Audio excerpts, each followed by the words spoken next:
Hello and welcome to the B-Roll Film Club.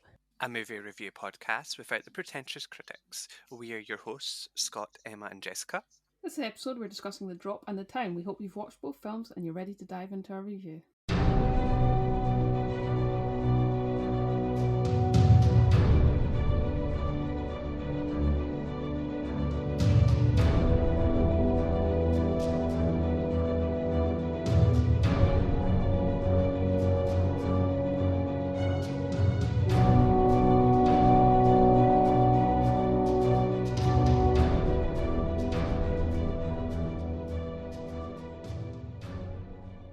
Before we get started, I'd just like to remind you that we announce our chosen films on our Twitter, where you can follow us at B-Roll Film Club. And you can use our email, thebrollfilmclub@gmail.com, to send your thoughts and reviews, which we may discuss in our episodes. Lastly, before we get started, please be warned that we will be discussing the plots of these films in full, so this is your spoiler alert. Please make sure you've watched these films, and if not, pause this podcast and come back once you have. Okay, so what were your first impressions of The Drop? It's very edgy on the film in that it's always depicting that dark and light, like day and night kind of theme, like yin and yang, which I quite liked. It had that good contrast, which kind of kept you on the edge. I did like that too. It was a nice use of lighting and things like that with the camera. Yeah, I like the fact that it's like a book, because it's based on a short story, it reads like a book. So yeah, the minuscule details that have been put into this film are really amazing. It was based on a short story, which was then adapted into a screenplay by the same person that wrote the short story, so that's Dennis Lehane. And then it was adapted into a book from the screenplay. Oh my god. So yeah, adapted 3 times. I've read the book after I saw the film, so I've seen the film a lot of times, and there was all these tiny little details in it that I thought, like, oh, I wonder if this means this, I wonder if that means that. So I thought, do you know what, I'm going to bite the bullet and buy this book and see. Because usually I wouldn't read a book after I've watched the film. Like, if I don't read the book first, I can usually never do it if I've already seen the film. Yeah. Because I really loved this film, I read the book, and there's so many things that, like, you got out from the film, and then you read the book and it's like, yeah, that was what it means, that is what it was showing. And it was literally just little things that are shown in the film. Like I don't even know what they're called, but it's what you get handed out at a funeral. Oh, the person, like, the thing about the person. Yeah, I know what you mean, but I can't remember what they're called. Like the memorial leaflets or something like that. Whatever yeah, it's called. I know what you mean. You see them in Bob's house of his parents, so you're like, oh, his parents were like quite old considering how young he is. And also there's the thing that Marv's a lot older than him, even though they were cousins. And then it does tell you in the book, oh yeah, his parents were a lot older, that's why he's so awkward, because he had older parents. He wasn't really socialized, because obviously they didn't have lots of friends with lots of kids, because they were much older than everyone else. So I like the fact that there's all these little hidden details in it, lots of little metaphors, mostly biblical metaphors, which I don't think puts people off if you're not religious, because it's not stuff that you would need to know about religion to know. It's just little details. But I like how these are scattered throughout of it. I just think it's a really good film if you like a slow burner. I think if you don't like a slow burner, you ain't going to like this film. No, yeah, definitely. Yeah. Especially if you don't like character-driven stories. Like, this is very, very character-driven. It's not about the plot, it's about the characters. So I feel like you either love or hate this film. Oh no, I'd say you could find a middle ground with it eventually, but it's like I wasn't completely on board with the film when it started, but then I slowly got into it more and more. Yeah. I was just like, actually, I'm really enjoying this. And it gets interesting. Gets so interesting because of like so many different plot points, and then when at the end you get so satisfied with it because they all tie up, and you're like, oh my god. Yeah. I like how blown away you are by the big reveal at the end. You're kind of like, wait, what? Like, did I miss something here? Yeah. Exactly. That's what I noticed when I first watched it. I had like no clue that was coming, and then it did, and I was like, oh, okay. That's the way we're going with it. And then watching it a second time, you start to pick up on the clues that this is coming. You're like, right, okay, I see now, I see. Yeah. Well, I've watched it, like, not gonna lie, I've probably watched this film probably about 30 times. No word of a lie. It's a good film. Every time I watch it, I notice something different. And that's how much, like, the little hidden details there are in it. And on the second viewing and subsequent viewings after the second viewing, you do notice, like, the little details that Tom Hardy's put into his performance to sort of get, there's like little gives, you know, of what's actually happened, but you don't really think anything of it on your first viewing because you don't know where it's leading. But once you know where it's leading, there's so many little things that you're like, oh my god, like this was put into this performance, and you don't even really pick up on it that much. So I like that as well. Like I think there's so many good performances in it, and it's just very, very well written. Oh yeah, totally. Very, very well directed as well. I like how personal it is. Yes, yeah, I was just going to say that, yeah. Yeah, like how it's more about the characters than the actual drop points of the bar, because they bring that up at the start and then you never really hear about it again majorly. It's always kind of mentioned in passing. Yeah, exactly. And that's what I like. It's not about a big heist or anything. It's about the characters and the development of the characters as the story goes on, and the changes, like Marv getting more and more desperate. I also think it's about the meaning of family as well. What family means in a broad way, in a sense. But I think we can all agree that Marv is not good family. But you know what I mean? It's not about like, it's kind of like how people say, your friends or your family which you choose. Yeah, I see what you mean. It's kind of like that. Every time someone mentions family now, all I can think of is Vin Diesel, like, family. Oh dear. Oh my god. Okay, so will we push on to each of our favourite scenes? I'll be honest, it's the scene where it has little Rocco at the top of the stairs and he's like, no, Rocco, don't jump. I just thought that was so funny. And such like a serious and heavy film. But then it also added more to the character part of it. Not like this is a real person, it's not just, oh, this is XYZ and they're doing ABC. I'm like, it's a real person and he likes his dog. I like that. Showing that he's caring towards him. Yeah, that was a cute dog though. I do like the dog. My favourite scene would definitely be the kitchen scene where she picks up the broken angel. Because I like how, in a sense, that angel kind of represents his innocence. It's like from when he was younger, and I just quite liked how she was like, "Oh, do you want me to fix it?" In a sense, like she wants to help him, which I quite liked. I see what you mean. Because it was like a double meaning behind it. Yeah, as so many things are. Yeah, that's what I said about the. When you look at it, you're like, "Oh, she's only fixing something that's broken," but when you actually think about it deeper, it's actually she's kind of implying a double meaning to it. Yeah. My favourite scene's got to be, as much as I love all the Rocco scenes, because I do love Rocco. If it wasn't for Tom Hardy and Rocco, I probably would have given up on this only 5 minutes in. But favourite scene is when Bob goes down to the basement to talk to Marv, and it's just before the Super Bowl night. And they have this little exchange where you also realise like Bob's a lot smarter than he is in this scene, because he's a lot more aware of what Marv's doing. Marv's not as cunning as what he thinks he is, and Bob calls him out on it, asking if he's doing something desperate again. And then obviously in that scene he says something we can't clean up this time, which we all now know what that is referring to, which we didn't know at the time when we were first watching that scene. But I really love that scene. I think Tom Hardy and especially James Gandolfini's performance in that scene is amazing. So I'd say there's a lot of scenes I could pick, but that one's got to be the top for me, just because it's such a good scene. There was sort of another scene I was just thinking about that the night. I do like the Rocket one, but there was a quote in the where he's wrapping up the arm, and Marv's like you've done it 1,000 times, and then that was the moment where I was like, oh, okay, is everything not what it seems here? Or I feel like that's the first clue you kind of get, and I was like, oh, interesting. All right, okay, I'll roll with this, and I'll see. Yeah, I love how Marv always acts like this very tough guy.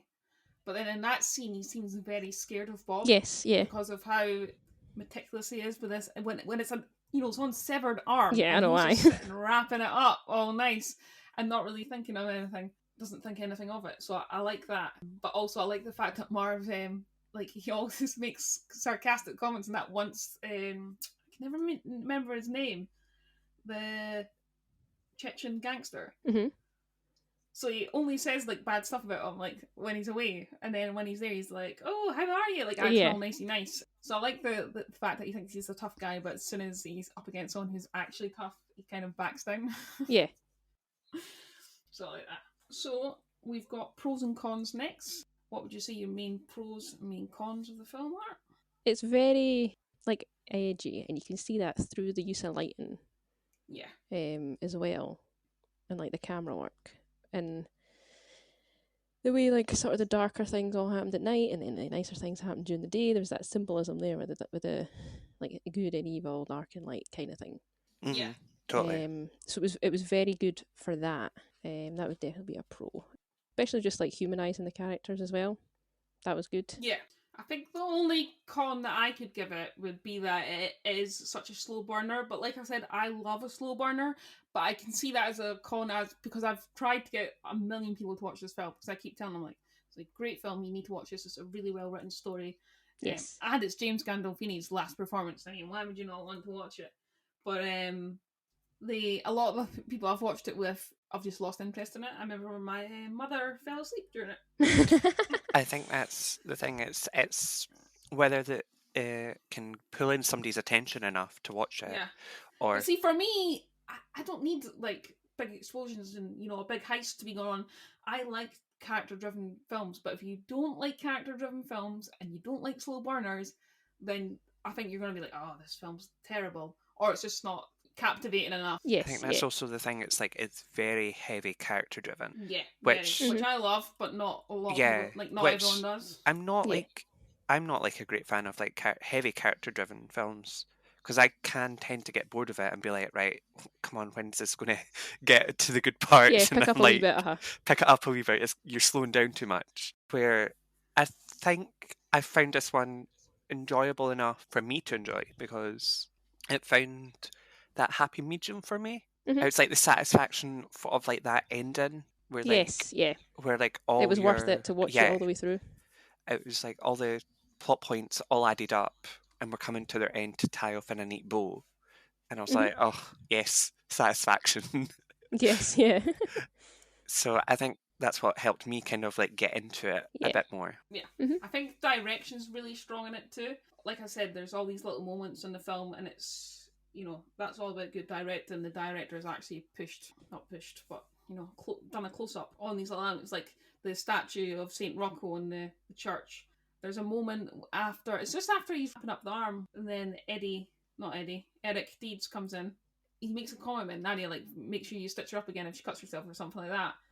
And you can see like Bob gets visibly angry, but then there's also that red light that they've got in the bar.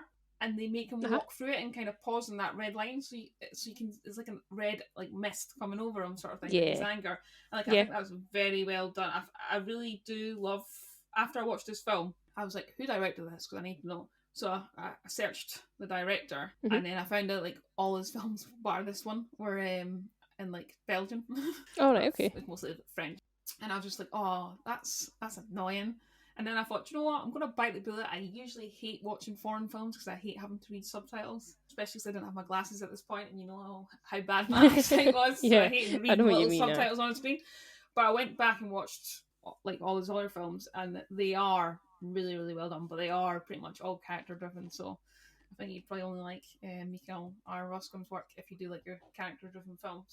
But I just think the direction of this film's amazing. The fact that when they first find Rocco, you get a shot from where Eric's watching. And I can't remember if he's in a car around the corner. Is he in a car around the corner? I can't remember, but you do see him watching. I like that shot. All these different ideas that he's used to get the shot. I like the fact as well that you see. I remember I pointed it out to you after he's watched it because I didn't notice it until maybe like the fourth or fifth time, maybe even more watches than that.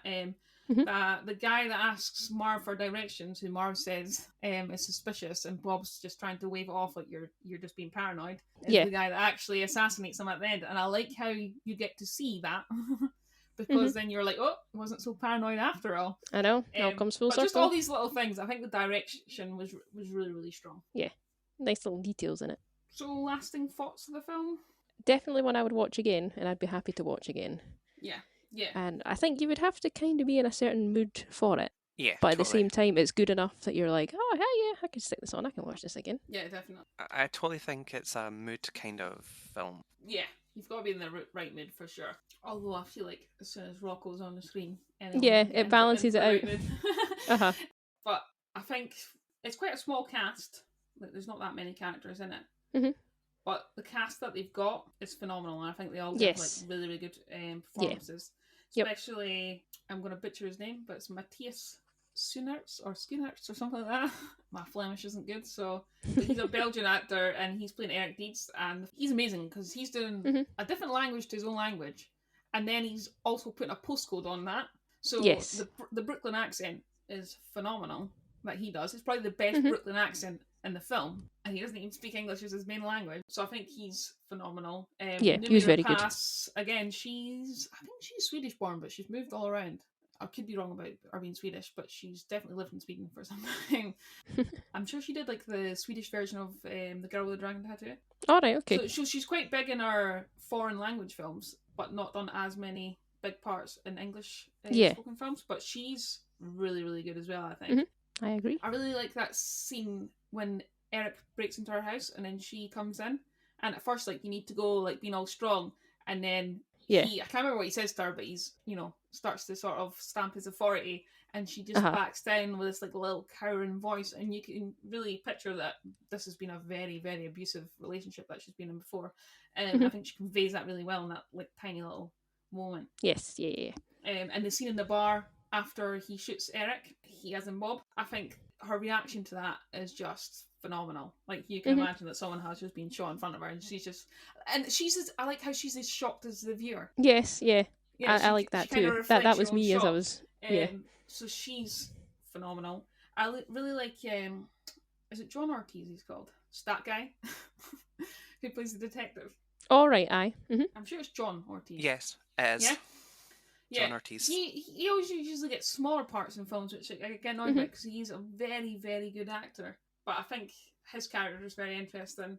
He plays it very well. Yeah. I can't remember in the book if something's happened to his like detective career that he's not as like well got a very good reputation anymore or something. Because at the end, it's quite clear at the end of the film, he's worked all out everything that's happened. He knows exactly what Bob Saganowski's done. But it's kind of like he's not going to do anything about it, and it's like, well, why aren't you doing anything about it? So I can't remember what is in the book. I remember in the film I was thinking, is he having an affair with this other detective that he gets information from? And it turns out he is in the book, but I can't remember what's happened in his career or if it even goes into what's happened in his career. But I kind of get the vibe in the film that he's not that well-respected cop anymore for whatever reason, which is a shame because he's quite clearly a very, very good detective. But I think he plays that part really well. And then, of course, James Gandolfini, absolutely amazing. I love the part when they're like at the back, like in the little kitchen bit or something, and Bob's going on about the dog again. And then when he says, like, oh, the dog again, like he seems genuinely so irritated and so fed up of hearing, like in that one line, like he conveys that like irritation so well. I really like that. And there's quite a few moments with Bob that you can imagine, like the relationship, you can imagine is quite tense because you can see that they get, like Marv gets very frustrated with Bob because he is a bit quirky. And I don't know, I just love that dynamic. I think Tom Hardy and James Gandolfini like work together really well. I really like their relationship in the film. Yeah, they were good. You can imagine that they had been family for a long time. Yes, yeah. So I really like that. But yeah, like the whole story. I think the fact that the actors they got were just so perfect for the role really just made it a memorable film. Not only because the storyline is very memorable as well. Like Dennis Lehane did a great job on that. But I think if you'd got the wrong actors, this could have been a really bad film. But yes, I agree. They got the most amazing actors for it, the right people for the right parts, and it's one of the films that just sticks with me. I really like the story. I like the fact that we kind of wonder, like, why is Bob such a loner? And it's a little bit because he's antisocial, just a bit of socially awkward, but he's also punishing himself for what he's done to Richie Whelan. And you kind of get that with the end monologue, which it's not the end monologue, sorry. Like after he shoots Eric, once he's driving home and you see the little scene in his driveway and it's got that monologue playing over the top. I really like that. I think that's really well written. And it kind of just clears up why he is living this life of solitude. But obviously at the end, we see that he's willing to try make a change and get Nadia back into his life. But I think it's a really, really well written story. And I'm glad it focuses on quite small people. Like, it's not like, oh, here's the mafia in New York, you know what I mean? It's not focused on big time gangsters, it's little time gangsters, it's a story of little people.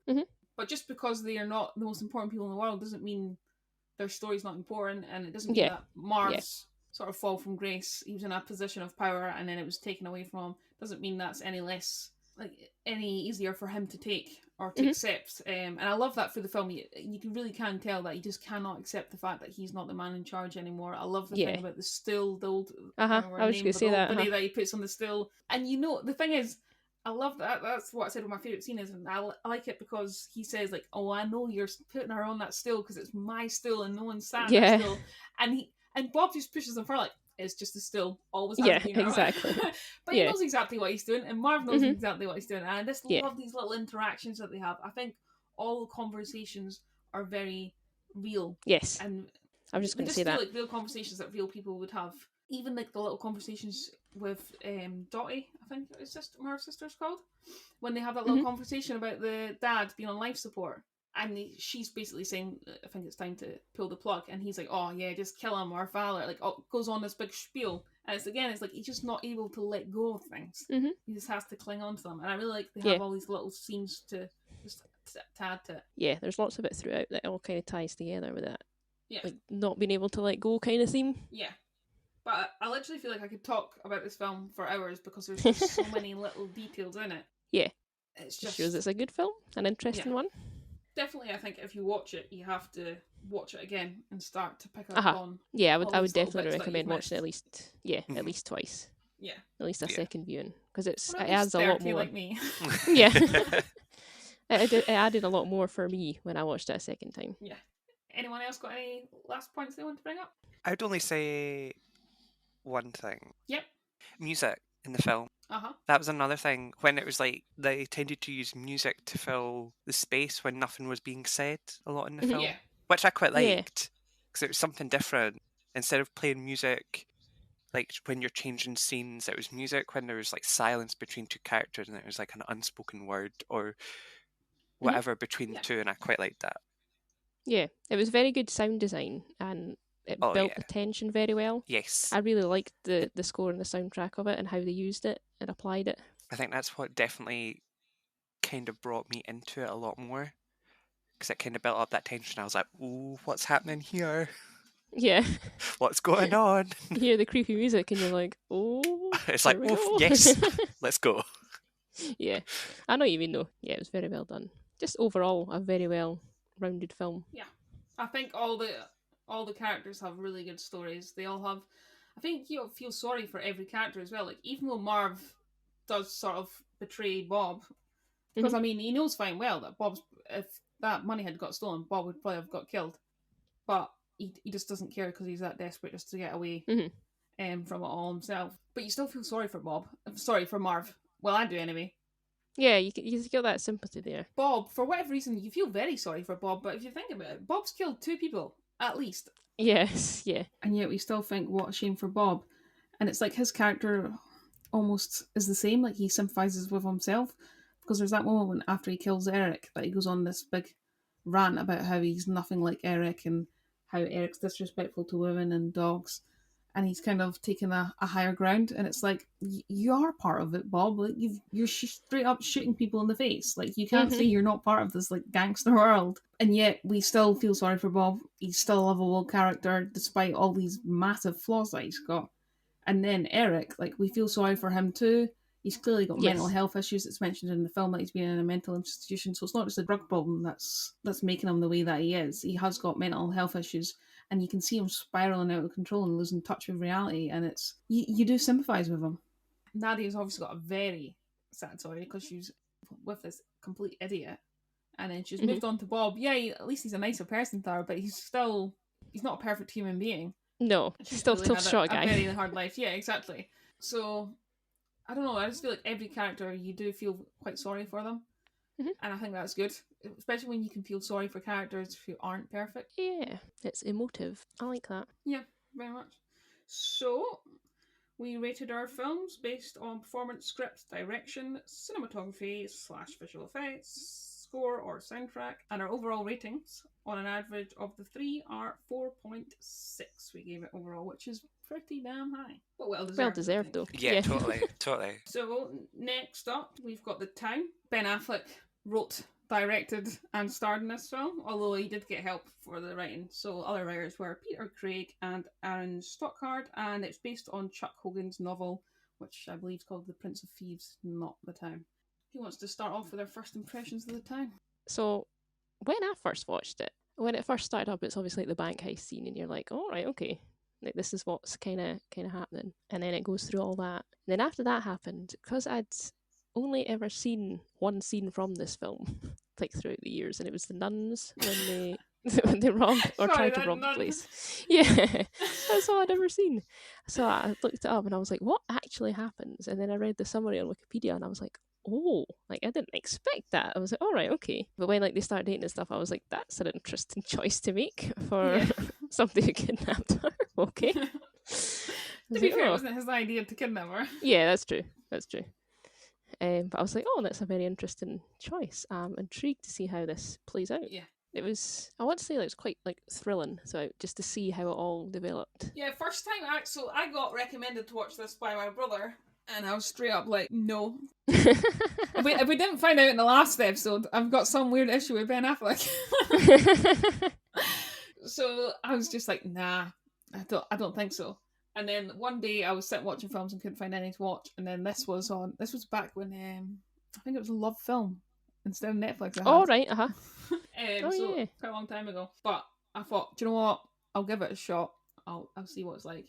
And ate my words, because it was very, very good. I think Ben Affleck always is better in films that he's directed. Like, I feel like the films he's not directed, he doesn't seem to really care about. Okay. Although I still find, like, I think he is very good in this, but there's still some scenes where I think he's just, I don't know why, I think he's very wooden a lot of the time.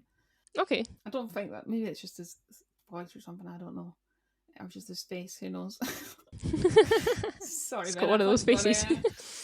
But I thought he was really good in this film. But there's still some moments where I'm like, maybe we could have got someone better. But as a director, I think he's phenomenal. Yeah, I thought the direction was very good. Yeah, I think he's a really good director and good at writing as well. But yeah, I just thought it was a really good story. I like the characters. I like the little start bit when it goes over basically a little overview of Charlestown. Yes, yeah, I really like that. It's like the capital for bank robberies or something, like the world capital for bank robberies. And then there's like a little quote from a journalist being like, Charleston ruined my life, but I'm so proud to be from there or whatever. And I'm just like, okay. Yeah, sets off the tone nicely. It does, sets off the tone really well. And then obviously we jump straight into the heist scene, which is really good, because it is good when you start with something like really intense, because it does get you right, like on the edge of your seat, like, oh, what's going on? Again, I like the story, this little love story that sort of plays out between Doug and Claire. Yes. Yeah. Claire, that was it. I'm so bad with I can remember her name. I love that, and like you said, you are a bit like, oh, how's this going to work? Because you did rob her bank. Yes, yeah. So I really like that. I really hate the FBI agents in this film, but I think that's intentional, and that you're not really supposed to like them. Yeah. I mean, you're always on the side of whoever's point of view the film's shot from. Yeah. So when it's shot from the police's point of view, you're always wanting them to catch the bad guys, and when it's from the bad guys' point of view, you always want them to outsmart the police. It's this weird thing where they get you on side sort of thing. But I really think John Hamm's character is an absolute grade A-hole. Yes, yeah, I would agree. But I like that, because a lot of people are. And by people, I mean people in the police force and FBI and whatnot. Jeremy Renner, I think this is the first film I've hated Jeremy Renner in. His character is just an idiot as well. Like an absolute psychopath. Like, yes, yeah. They've said a million times, like, let's not get anyone hurt. Like, just go in and steal the money. We're all good. And he's just like, oh, let's just kill a bunch of people instead. Yeah. Or it's just like, nah. Them. Yeah, he just doesn't play. He's quite clearly psycho. That's conveyed in that scene where Doug gets him to go help beat up those guys. Yes, yeah.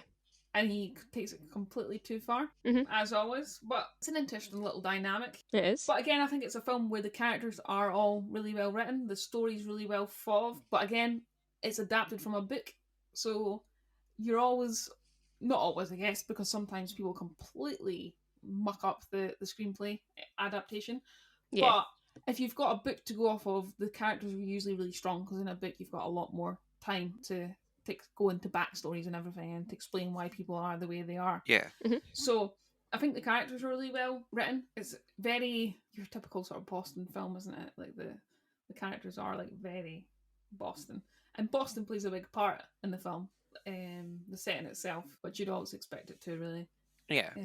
Oh, by the way, interesting fact: the drop was actually originally supposed to be in Boston, but got changed to Brooklyn. Oh, because the guy that wrote it, Dennis Lehane, is from Boston. So, but yeah, I do like Boston stories. I think that it is interesting. It's a very interesting town, especially like Charleston and Dorchester, these sort of places. You know, they always come up in films because they are quite riddled with crime, or they used to be. Don't know what they still are like. But yeah, I just think the character's really good, story's really good. The story was changed from the book. Apparently, there's a version of the film out there that's like much longer because it's got a lot more stuff in it. It follows the book more religiously, and it has the book ending, which is to me, I don't know if I'd prefer it or not, because usually I'm always like, like ending that you hate, because when you hate an ending, you don't really hate it, but you don't like what's happened, but it sticks with you a lot longer. You're thinking about the film for longer than you usually would be. Yeah. Is it? There's an alternative version of it, which is 152 minutes long instead of the 125, and the extended cuts that follow closely to the novel. So Doug dies. That's the end of that one. Doug dies in the book. So I'm quite glad they changed it, and I'm sure they said in the extended cut, like, he does die in the film as well, but for the theatrical version, they decided to do their own little ending, which it's not too. I think it still sticks in my mind because it's not too happy. It's not like the girl goes away with him. She's still, but although it does lead to the fact that she knows where he is because he leaves that orange in the bag of money that he's buried in the little allotment area sort of thing, whatever that is, little shared garden or whatever. So although you're kind of like, oh, that's quite upbeat because maybe she'll go down and find him in Florida. Because he's previously talked about the fact that he thought his mum was in Florida, which obviously she wasn't. But so it's a bit of a happier ending in the film than in the book. Yeah, I'm not sure which I would prefer, to be honest, because I feel like maybe if they'd stuck to the original ending, then it would have been much more of a punch in the guts, and maybe would have been a bit more memorable. But I still remember it anyway, so I don't know. It doesn't bother me either way. But I feel like if you'd read the book, you'd be really annoyed that they changed it in the film. Yeah, because here it says there's an alternative cut, has some changes as the extended cut, except it uses the novel's ending. When Doug goes up to the car, Alex the gangster that got sandbagged in the apartment shows up with two of his accomplices. He shoots Doug dead. Additional shots of the news report of the incident, as well as Claire being alone in her house and Krista finding a bag of money in her apartment, are shown. Oh yeah, so he doesn't even give the money to Claire in the book. He gives it to Krista, who's played by Blake Lively. So it's quite a different ending because he obviously gives the money to Claire. Yeah, and kind of alludes to where he is to her. So there are differences. Yeah, they kind of like played about with it a wee bit, but yeah, doesn't bother me because I've not read the book, so I'm not precious about it. But I feel like if you'd read the book, then you probably would be quite precious about the ending that you read because it's quite a popular book, I believe. So I think a lot of people are like that when they compare the book to a film. If the film doesn't meet your expectations of what the book is, you can sometimes be quite disappointed with it. Yeah, if you've read the book and you know what it was supposed to be like, and you've really enjoyed it, anything that's changed, unless there's a bit in the book that you really hate, you're gonna be annoyed at. Yep, I would agree. So yep. What else to speak about this film? Just how much of an idiot Frawley is. Yeah, that's all I really like John Hamm, but I hate John Hamm in this film. And Jeremy Renner. This film made me hate people I don't usually hate, which is good. Yeah, that means they've done it well, done the characters well. So move on to favourite scene. I'd say my favourite scene is probably when he calls Claire when all the FBI are listening into the call. So it's after they've done the heist and everything. I just like I like the fact that and I'm assuming this was in the book, but it throws back to earlier when they're on that date and she tells him about how sunny days remind her of the fact that her brother died and that she thinks anytime it's a sunny day someone's going to die. So when she's on that phone call and she's saying like, I really want you to come here, and he can see because he's looking from across the street that the FBI are there, and he can see them Frawley looking over her shoulder, and he's like, you really want me to come? And she's like, yeah. And then you think, oh my god, like she's betraying him, like what's going on? And then she says it'll be like one of my sunny days and tips him off like, if you come here you're gonna die. So I like that. I like the fact that they've picked up on a moment from another scene. I think maybe some people, if you weren't really paying attention, you might not miss that, but I feel like if you were paying attention to the film, it's a nice wee payoff. I like the fact that they've used that. I don't know why I like it so much. It's a weird. I think other than that, just be the heist scenes that are really good. I really like the moment as well, which I would have done the same thing, is when the cops, so when they're all got the nun masks on, and then they're switching vehicle, and then the guy there's a cop that sees them, and he just slowly turns his head like to indicate like I ain't gonna do anything about this, just leave me alone. And I'm He's just like, not today. Absolutely, yeah, exactly, not today, Satan, not today. But 100% right call. Like, why get machine gunned down? I mean, and you can just call it in later anyway, like 20 seconds later once they've gone. Yep. But I just really like that because it kind of shows you what Charleston's like. You know what I mean? That little moment is again a little bit of a reminder. Yeah. Everyone's aware of what kind of goes on and what can happen. Yeah. That end heist is actually really amazing. The fact that they then go to what's it called again? Fenway, is it not? Red Sox player? I think so. Fenway Park, yeah? Yeah. Not American, so not the best. I'm sure it's Fenway Park. So the fact that they go there and they're dressed as cops, then they're dressed as ambulance guys, that whole shootout. It was very seamless. Like, aside from the fact that they got caught, but yeah. Yeah, and they all start dying as well, so it's really sad, like, to watch, because they're obviously a very, very close-knit team. But, I think it's just very, very well thought out, very well directed. The sequences are really smooth. I really like it. Just one other point is that every time I see those nun masks, I always think of that Vine. Yeah. I cannot look at those nun masks without thinking of that Vine. Just like, bursting out laughing, like literally every time. Yeah, I'm the same. Yeah. So good. I really liked not the first heist at the start of the film, but it's the second heist. That's the one when they're in the nun masks. Was it the second heist? Wait, how many heists are there? Well, there's the one at the start. Well, I mean, it's not technically the heist, and then there's the one with an unmask, which was supposed to be, but it didn't end up being that way. It went wrong. So there's only two. And then the last one. Well, the last one they go to there's three. The three, yeah. Oh, I don't know why, but in my head, I've watched this film like 4 times. But like years apart, so I'm going to use that as no excuse. I thought the nun scene ran into the underground scene, but it's not, is it? That Irish guy, I can't remember his name. Fairgate. The florist. Fairgate, thank you. He gets him to do that job, doesn't he? Because he says, no, I'm not doing it, and then he threatens him. Yeah. I really love that scene, by the way, when he goes back and shoots him. Yeah, it's just like, all right. It's also a great moment when he's like threatening him into doing the last heist, when he tells the story about his mum. Because you think all this time, and you think his dad's a bit of an idiot as well, because you're like, why didn't his dad help him find her? And then you find out his dad knew she was dead all along and didn't have the heart to tell him that she was dead. But that's a very potent, very heavy scene. I really like that. But yeah, I forgot there's 3 heists. I always think the nun heist runs into the other one. I don't know why. But yeah, I really liked that one and how it ended up going wrong and how they had to get out of it in the way that they did. Because normally when you see big heists, it's all like, guns blazing and explosions and everything. But they had to go through like tiny streets and make sharp corners and stuff like that. Yeah. I just thought it was nice and it wasn't over the top. Plus, it was really intense as well. So yeah, I really liked that one. That was my favourite. Yeah, I'm with Emma on this one. That's my favourite scene as well. It's just like how intense it is, that the intensity of being like, oh my god, it's like every corner you're going to turn is like, police there, who's there, or what's going to happen next. It's like you're kind of on the edge of your seat, and I quite like that. That's what kept me on interested in a sense. And I was just like, oh, it's getting good. I know. It's like when you're at the cinema and you're just like watching a film and it's just like the tension and you're just like, it's getting good. And you know it. Aye, because that was in certain films when they do car chases, it's all opened plan and there's lots of room to move about and lots of space for like car crashes to happen and stuff. But it didn't happen in that one. I was like, you know what? It's quite nice. It makes it more realistic, especially like living here. Like with our streets and stuff, we don't have big massive highways like they do in America, so it kind of makes it a bit more down to earth. Boston famously has the worst roads in America because they're all that narrow.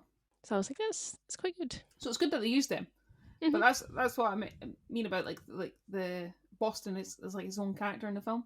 Yeah, because they do use they use these iconic things like the little narrow streets that are in Boston Fenway Park. I mean, that's in it.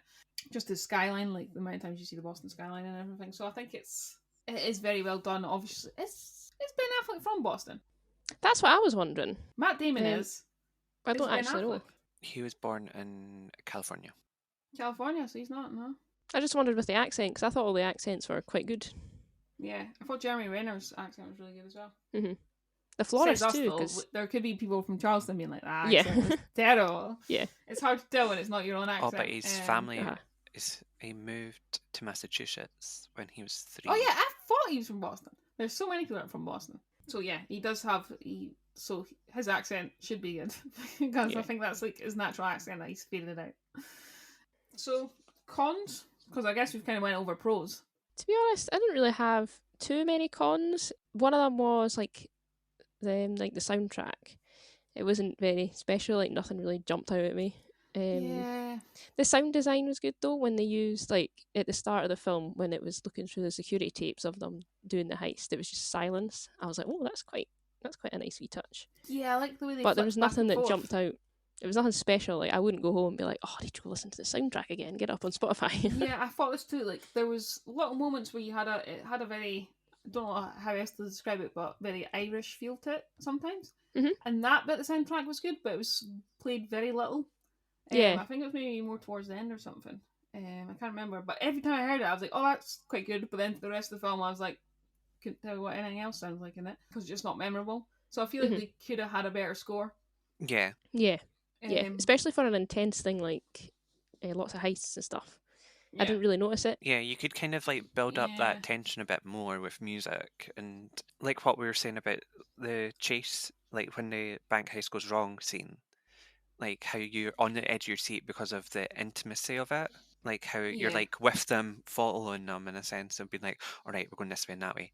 Like music kind of needs to bring that as well. Yeah. It needs to bring that intimacy of being like, okay, I need to make this scene tenser, or I need to make this scene lighter, or I need to make this scene quite dark. It never really brought that sense. It was just there in the background a bit. Yeah. Because I couldn't even tell you if any music was playing during that scene. Yeah. And to be honest, with scenes like that, sometimes you don't need it. If you just have the dialogue and the sound effects of what's happening, like in the cars or as they're driving and stuff, that's enough and that's fine. But yeah, just throughout the whole film, I was like, I didn't even notice it. I don't have much to say on it because I was like, oh, I don't really. It didn't jump out at me. It didn't grab me in the way that it does in some other films. It's more of a visual movie than a audio kind of in a sense. I don't know if that does. I don't know what you mean. Yeah. One other negative I would give it is I feel like although he did a great job directing most things, I feel like Ben Affleck needs to take the camera off his own face sometimes. I think she's got. Because I feel like he pushes close. No, I'm not. I think she's got a grudge. Does close-ups. Close-up, yes, because Bruce Willis should have got saved. She's got a grudge against Ben Affleck. No, but listen, he done too many close-ups of his own face. I'm like, come on now, dude. Bit vain. I know what he means. His direction was mostly good, but there was a lot of time I was like, Ben, get the camera out your face. Come on, Ben. There's other people here too. He is the main character. Yeah, I know, but still, I don't think there was much need for that. So that's the only little. You could kind of say, like, if you've seen like the extended version of it, it might. Because obviously it's got other scenes. There's probably more close-ups of his face. There probably is more That's close-ups. the extra half hour. That's the extra half hour. Just close-ups of Ben Affleck's face. But I think it would also kind of like fill in some of the missing parts of like where the book would be. Yeah. Mm-hmm. Apparently the extended version basically is just a more like closely following the book version of the film. But yeah, last impressions of the film? I really enjoyed it. Yeah, I thought it was very good. Not too over the top with some of like the heists and stuff. It was quite down to earth. Yeah, films tend to try to be too extravagant and just over the top with everything. And I think this was very natural, which is good because obviously this is apparently the bank robbery capital of the world. So the people should just be pro at doing it without having all these little fancy tricks and everything. Yeah. Oh, as much as I love the bank heist at the start of The Dark Knight, that's very over the top. It's dramatised. Yeah. Yes. There's so many little tricks and that are played to pull it off, whereas these people are just like, wham bam, banky Sam, we done it. You know? Yeah. It's very clean cut, like we know what we're doing. Yeah, professional. Very clinical, yeah. So I like that about it. The other thing I like about it is, like, after I watched it, all I could think of was, because one of the scenes that sticks in my head is when, I can't remember exactly what John Hamm's character says. But Frawley says something to him like, there'll be no deals, no plea bargains or whatever. Like, he's not allowed to flip on anything. He's like, I'm just going to catch you and I'm going to put you away for a long time. And I like this because in a town like this, where maybe there is a really bad relationship between the police force and obviously the criminals in it, yeah, isn't like, if you're saying to someone, I'm not going to give you anything for confessing to what you've done or giving up your accomplices, then what motivation do they actually have to stop doing what they're doing? I know. And it is like Doug's character, like he is very much stuck where he is. Yeah. He wants to leave and he tries to leave in the film, but he gets told, no, you're not leaving. Yeah. You're good at this and we want you to stay here and do this, and if you try to leave, we're going to shoot you in the head, basically. Yes, yeah.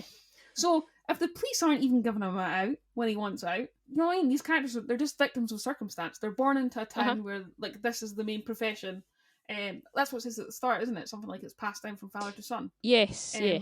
So if you're in a town like this, then how are you supposed to walk away when even the police aren't giving you the opportunity to do that? And I think it is something that happens in real life, where there are like bad areas of places where like the police, they just don't care. They think everyone's a lowlife and everyone's scum and they don't deserve a chance. And it's like, if you don't give them that chance, what have they got?